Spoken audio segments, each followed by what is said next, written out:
In today's video, we are going to solve problem 16. Turn on Blender. Press N key here in this pop-up transform scale. We can also scale the object to required ratio from here.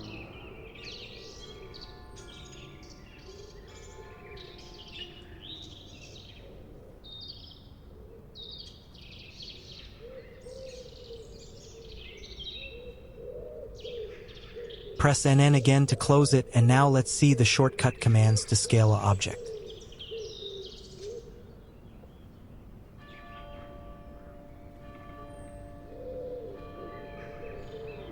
Press S plus Z plus 0.25 to scale the object 1/4 along x-axis. Now video is going to be fast forward. We will talk in the end of the video.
Congratulations, you have solved this Blender problem. A few other video on Blender problems will come very soon. You can join this channel. Thanks for watching.